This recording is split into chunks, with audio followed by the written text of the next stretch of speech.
Hello, welcome to lecture 33 of Game Theory course, the last lecture of week 10. We have been talking about how to solve the moral hazard problem, one of the principal agent problem. And there was number one, asymmetry.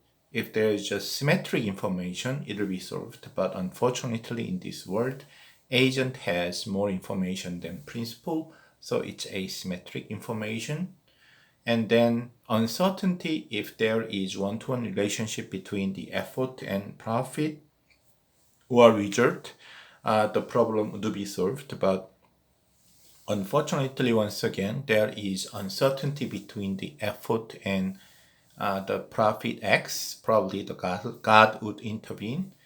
And number three, the carrot and stick. If the principal can give the agent a extreme punishment, like torturing or killing him, or getting a negative wage, the problem can be solved because the stick is costless way of giving incentive. However, because of human rights, that would be limited. Even we should give them a level of reservation wage in order not to lose the agent.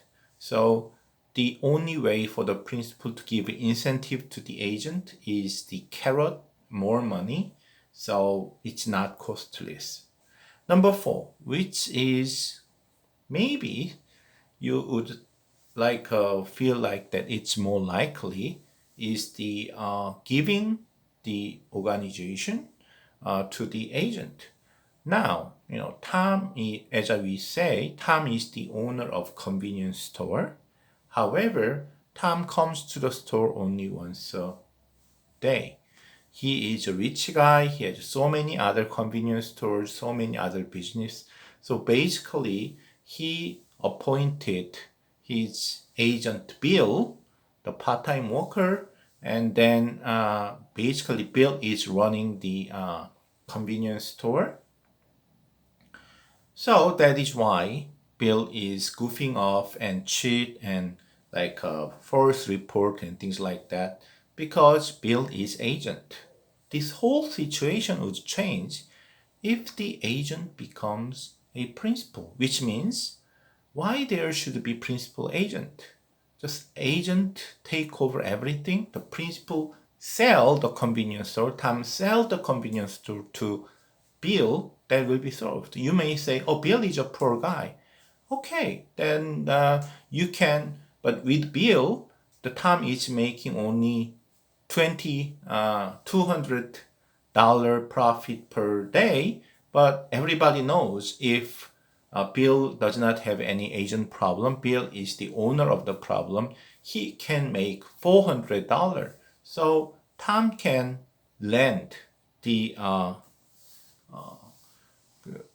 convenience store to give it over to Bill and ask Bill, oh, you pay me maybe $200 plus like $250 every day, then you can get the convenience store, something like that. Then Bill would be happy. Why? Because he's making 200 only, but by just take over the convenience store, he will make on average 400. Then without spending money, he is getting 150 every year, every day, something like that. So the principal agent problem, in a sense, happens because agent is not the principal. So let the agent take over the company or store, whatever, from the principal. Because agent didn't work so hard until now, as soon as agent become the owner, the principal, agent will do his best, so the profit will increase and problem would be solved. Okay? This is a wonderful idea actually, because there's no doubt about it that once the agent become the principal, once the employee become the employer, the owner of the company, he will work very hard. I mean, For me, if Yonsei University, I'm not the owner, I'm just an employee. But if I became the owner, oh my God, the more student I get nowadays, like a professor usually feel, I get more student, but the same wage. Why would I get more student? And if I, give better service, better lecture to the student, still my wage is same. However, if I become the owner, then the harder I work, the more student I get, I'll make more money. I will try much, much, much harder. Okay? So, what prevents this from happening? Because this would be the absolute solution, like no doubt about it solution about this principal agent problem. However, think about it. The biggest obstacle for this is risk averseness. Risk averseness. What if a big company owner, like you are a smartest young guy, just graduated university, and you have the knowledge, not me.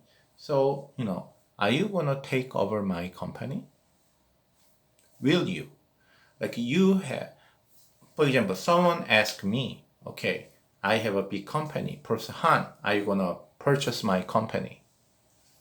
Does that mean should I quit the job as a professor? Yes, of course, you cannot be both. You quit the job, then you can get my business. What would I say? No thanks. I'm making a regular, satisfactory money. It's not big, but it's more than enough to make living every year until the end of my life. And you want me to give it up to take over your company? And everybody said, yeah, because if you take over the company, your salary would be on average 10 times of what you are getting as a professor right now. That's true, but the business can go south and bankrupted, like the coronavirus thing, like the airplane companies. They are so good last year, but because of coronavirus, they are on the verge of bankruptcy. That can happen to any business. So you are telling me giving up my absolutely safe, as long as Korea exists, Yonsei University exists, and I will get the salary, you want me to give it up and get your business for who knows, next coronavirus, that company might be bankrupted, even though it's profitable right now. So, you know what, like the, not to mention the financial crisis 1998 or 2008, the American financial crisis, or coronavirus. You know that, like a seemingly very sturdy and good company just go bankrupted overnight. Okay? So are you gonna take that? The problem is the smartest guy who studied very hard, have a lot of knowledge. They are usually hired by the Samsung Electronics, Hyundai Automobile, because they have skills and expertise and they get a salary. However, one thing they do not have is their guts, okay? Taking the risk. Many students nowadays, my student, get a job in the government, very lowly paid government. And they can go to Samsung Electronics, Hyundai or LG, SK anytime, but they don't want to go there, even though they pay you like 3 times more. They want to be a government officer. Why? They think even Samsung, LG go bankrupt, or they will lay off you at certain age. But if you get a job in the government, until you reach 60 years old, even though the payment is low, you are certainty to be hired for the next 30 something years. That's why everybody want to get a job. I mean, one reason I became professor is Once I became a professor and survived the assistant associate professor and become the regular professor like me, my job is guaranteed until 65, something like that. So the idea that the agent would become principal, same person, then there would be no problem. That's correct. The problem is the agent do not want to be the principal because they are risk averse. Of course, there are some agents who want to be a principal, then the principal agent problem would disappear. However, still, there are a lot of people out there who do not have guts, who do not want to take the risk. Risk averseness means I hate risk kind of people. They, even though they have opportunity, they would never want to be a principal. For example, I have guts. I have like risk taking characteristics. What would I do? I will quit the job at Yonsei University. I'll open private institute and teach economics or teach whatever. Teach the high school student.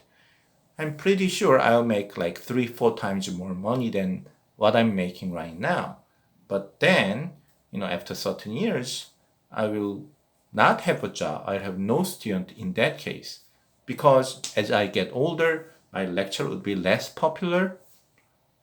In Yonsei University, I'm kind of popular because 350 people enrolled, registered for my course this year. But I still have 13 years left.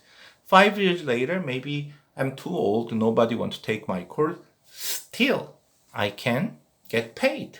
The Yonsei University should pay me for the next 13 years, even though no student take my course. That is the contract. So whatever low salary it might be, I am guaranteed until 65. That means I'm 52 years old. Good calculation. Okay?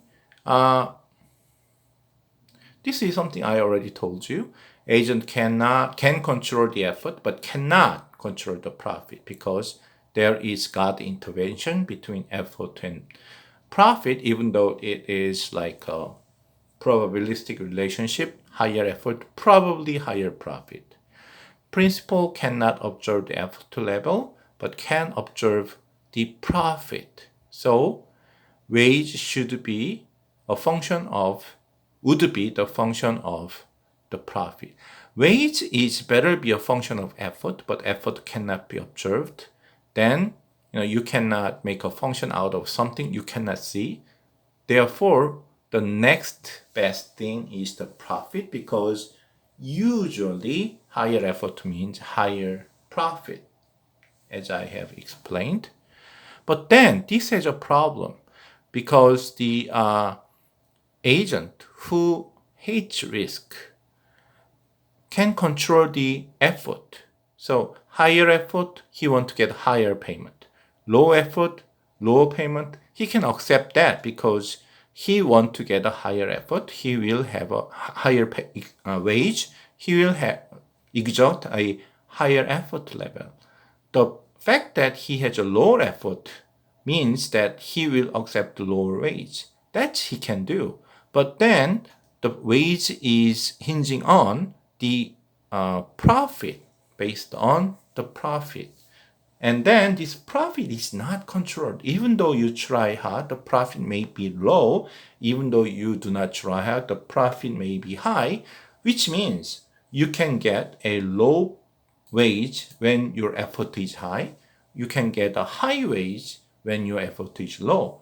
What is that? A risk, disturbance, something you cannot control. Because you hate risk, you're a risk-averse person, linking W to X means that the agent have to take a risk. Okay? If the president of Yonsei University pay me more, 200, if I prepare my class perfectly, and he would pay me 100 if I don't prepare it perfectly, I can accept that. But then the president of Yonsei University cannot see whether Professor Han prepared it, exert a high effort. Therefore, he would say, if you have a good feedback from the student, you will get a high payment. Bad feedback from the student, you will get a low payment. Come on, sometimes I try very hard, the student give me a low feedback evaluation. Sometimes I wonder, I'm not the best teacher, but I teach all the courses in English, as you know. Last semester, I taught the law and economics course in English.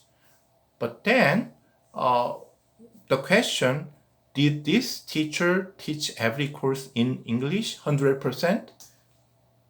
It was not like 5 point. Something like 10% of the students say, no, the teacher didn't teach in English. What are you talking about? I taught in English. So it is something I really taught every course in English 100%, no Korean language at all. Still, 10% of students say sometimes person didn't teach in English. What is that? That is something I cannot control. I don't understand the student. But then the president say, I don't know. But the students say that, and your wage is depending on the student evaluation. So I will cut your salary, which is causing me great risk and anxiety. And that is something the agent would really hate. Why does it matter? Professor Han feels bad, but still he's teaching. We'll get back here a little bit later. Queens and general. This is another example. Let's say, of course, the queen is the principal, general is the agent. Queen is not an expert in military operation, but queen can still see if the general wins the war or loses the war. That's easy. You read the newspaper and the General Kim, General Gao lost the war yesterday. Queen can understand. Oh, he lost it. He won it. Something like that. The problem is, as I said, the queen principal cannot see the effort of the general, how diligently, faithfully he prepared the war. Of course, the problem is the general didn't prepare the war very hard, low effort. Still, he may win the war. General prepared the war so hard, still he may lose. The general has an opponent, like General Kim, North Korea, General Lee, South Korea. Even though General Lee prepared so much, if General Kim also prepared so much, maybe the winning percentage wouldn't go up. If General Lee didn't prepare it so hard, but General Kim of North Korea just goofing off, never trained his soldiers, then Mr. Lee will win. General Lee will win, of South Korea will win. So, the low effort, high effort, low effort more likely to lose, high effort more likely to win, but nothing is guaranteed. The problem is, even though the winning and losing is not guaranteed, the fact that you never go home and train your soldier every day, it's a certainty that you will get a divorce. No woman would bear with a husband who never come home. Okay? On the other hand, if he goes home every day, it's kind of, the family is at least not unhappy, so his marriage can go on, no divorce. So low effort in the military training, the general would avoid a divorce, but still may win. The probability of winning is low, but still he can win. He can win 40%. High effort, he trained his soldier very hard, then certainly he will divorce. However, he may still lose because his, for example, winning probability is 60%. So think about that. Whenever you try very hard, your effort is high. Certainly there is a cost. You train the soldier 10 hours a day. You cannot go home. You can enjoy your life. If you train the soldier maybe 1 hour a day, weekend no training at all, then you can go home early. Your family is happy. At least you are happy. You are healthy, something like that. So usually the cost of effort is sure. The problem is when you do the effort, the profit, the result of the war, it's not like a one-to-one relationship because of the God intervention. Therefore, General Lee of South Korea has this situation. Like you train your soldier very hard, high effort, and you will get a divorce 100%, and you may win against North Korea 60%. But if you go home early and don't train the soldier so hard, you will not get divorce. Very good. And still you have a winning chance of 40%. So, certain divorce, 6% of winning, no divorce, 40% winning. Which will you choose? Think about that. Like you try so hard, you divorced, okay?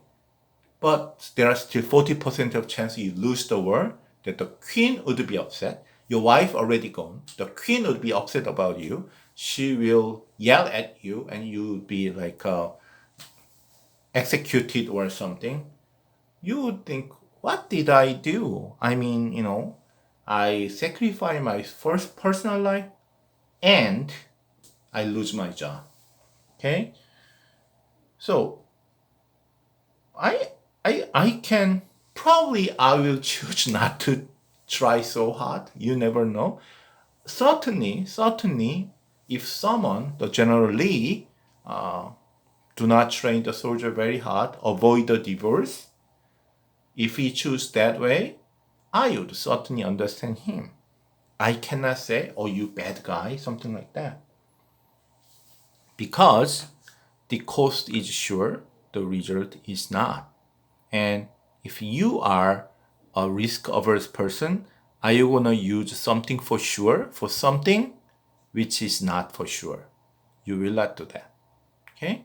So as long as the generals, if general does not give a high effort, does not train the soldier so hard, if you come to think about that, you cannot really blame the general for everything.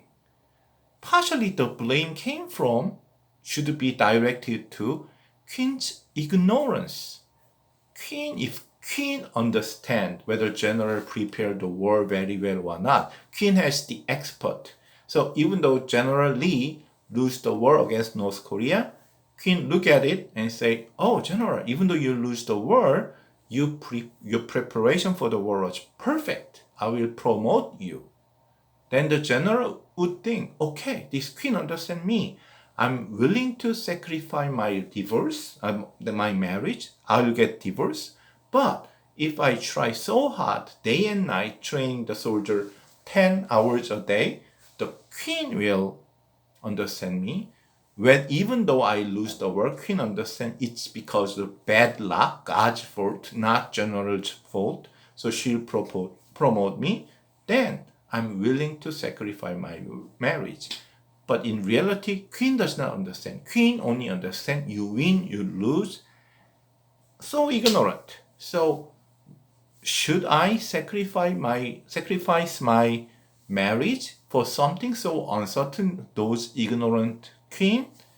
Maybe not. So the fact that the agent general does not try so hard, partially the responsibility goes to the king. Okay, next thing we are going to talk about the risk averseness. From now, it's going to be related to a little bit calculation. Okay, we are gonna just deep into it because I'm gonna talk about it in the next lecture, lecture 34. I'm gonna make an example between Otis and Red Sox. Red Sox is of course my favorite baseball team, which means your favorite baseball team. And Otis used to be a very famous player for the Red Sox. And let's assume that Otis utility function is root W. W is the wage. Root, why? The root means, if you have learned in microeconomics, when you have a root utility function, you are risk averse. Risk averseness by definition is when you are choosing between 0 and 2. Okay? two options. One option, for example, I can give you $1. Another option, I can give you $2 or nothing. But $2 coin toss, 50% $2, 50% zero. Which one would you like? The expected value of $1 would be 1. The expected value of 50% $2, 50% zero, that's 1. If you choose $1, you are risk averse. If you choose either 2 or 0, you are risk loving. Because the average is same. However, 2, 0 is same average, $1 average with risk. The certainty $1 is average $1 with no risk.